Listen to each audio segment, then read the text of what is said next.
Hai, Assalamualaikum. Bertemu lagi kita dalam Bycam Studio, informasi bola sepak terbaik untuk anda. Nampaknya skuad Harimau Malaya bakal menjalani lagi dua perlawanan persahabatan pada bulan November ni, bertemu dengan pasukan Laos pada 14 November di Thailand dan bertemu dengan pasukan India di Hyderabad pada 18 November ini, Ahmad. Jadi bagi aku kedua-dua perlawanan ni cukup penting untuk skuad Harimau Malaya. Ialah sebab apa? Pada bulan Oktober itu kita telah dimaklumkan oleh pasukan New Zealand 4-0. Jadi untuk pertemuan bertemu dengan pasukan Laos dan juga pasukan India ni, kemenangan adalah cukup penting untuk naikkan balik semangat pemain-pemain Harimau Malaya dan penyokong Harimau Malaya untuk kembali menyokong skuad Harimau Malaya ni, Ahmad. Di samping dua kemenangan ini juga cukup penting untuk kita dapatkan mata yang banyak dalam FIFA ranking. Walaupun kita tahu yang sekarang ni memang bagi aku sukarlah untuk kita potong India dalam balang satu dalam kelayakan Piala Asia. Sebab apa? Sekarang kita dibezakan hampir 20 mata dengan pasukan India. Tapi bagi aku, untuk kalau kita menang kedua-dua perlawanan ni, insya-Allah kita boleh masuk dalam kelompok 120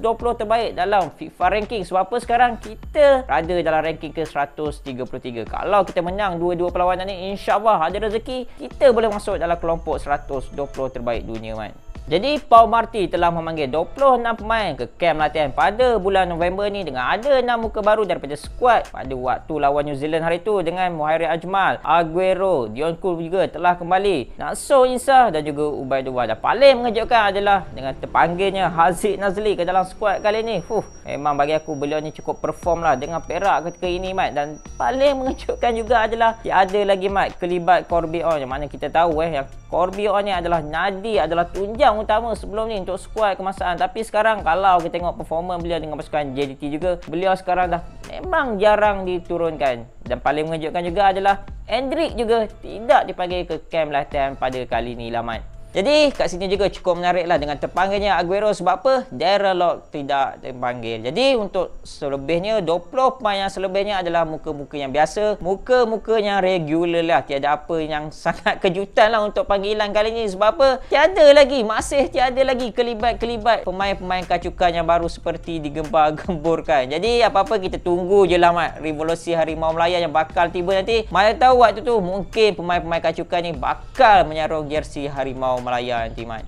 Jadi, Mat, mari kita sedikit analisis lah kekuatan pasukan Laos dan juga pasukan India ni. Jadi ketika ini pasukan Laos berada di ranking ke 187.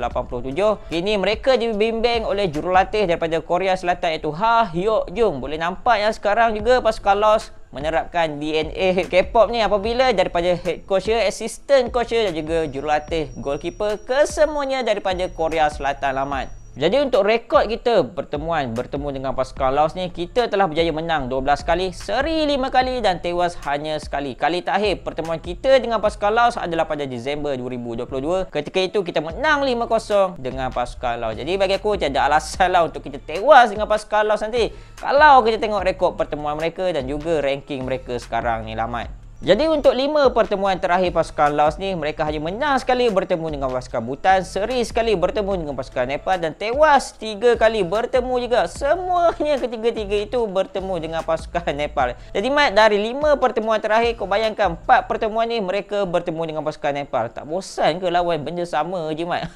Jadi pasukan Laos telah memperkenalkan barisan terkuat mereka bagi menghadapi skuad kemasaan pada 14 November ini, dengan ada 2 pemain mereka yang bermain di Liga luar negara, iaitu seorang pemain di Liga Kemboja dan seorang lagi bermain di Liga USA, Mat.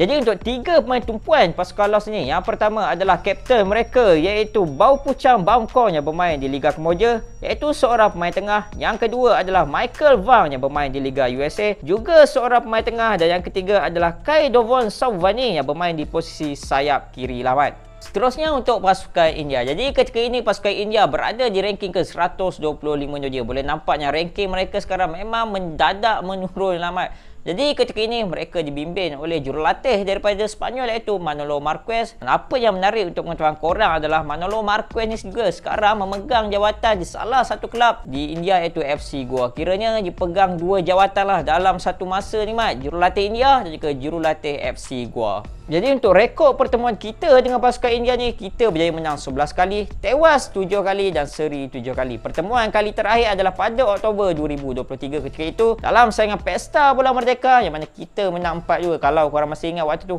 Padang memang menjadi isu hangat lah waktu, Mat. Jadi sudah tentu pasukan India ingin membalas dendam atas kekalahan mereka bertemu dengan skuad kebangsaan pada tahun lepas. Jadi untuk 5 pertemuan terakhir pasukan India ni, mereka hanya mampu seri 3 kali bertemu dengan pasukan Mauritius, Vietnam dan juga pasukan Kuwait, dan tewas 2 kali bertemu dengan pasukan Syria dan juga pasukan Qatar. Dan kalau korang imbas kembali, kalau korang tengok prestasi pasukan India pada tahun 2024 ni memang cukup barai, cukup teruk lah mat. Korang bayangkan, mereka tak pernah menang langsung pada tahun 2024 ni. Kali terakhir mereka menang hanya pada November 2023. Jadi bagiku ini adalah satu kesempatan yang harus diambil oleh skuad kebangsaan untuk kita tewaskan pasukan India nanti mat. Jadi pasukan India telah memanggil 26 pemain terbaik mereka untuk menghadapi skuad kebangsaan. Jadi untuk 3 pemain tumpuan mereka, yang pertama adalah Brandon Fernandes, seorang pemain tengah mereka. Yang kedua adalah Apuya, juga pemain tengah mereka. Dan yang ketiga adalah Farooq Chaudhary, seorang pemain penyerang pasukan India lah mat. Jadi untuk ramalan aku, pertemuan kita bertemu dengan pasukan Laos dan juga pasukan India nanti. Untuk bertemu dengan pasukan Laos, aku cukup yakin yang kita boleh tewaskan pasukan Laos. Dan untuk bertemu dengan pasukan India nanti, mungkin game tersebut akan menjadi game yang cukup fight lah. Tapi aku tetap yakin, aku tetap percaya yang kita juga mampu tewaskan pasukan India nanti. Jadi macam mana pula ramalan korang pertemuan kita bertemu dengan pasukan Laos dan juga pasukan India? Korang boleh komen kat bawah ni korang. Jadi all the best buat skuad Harimau Malaya. Semoga kemenangan bakal dicipta dalam kedua-dua perlawanan nanti. Jadi itu sajalah video aku untuk kali ini. Jangan lupa untuk tekan like, share dan juga komen. Aku Lan. Assalamualaikum.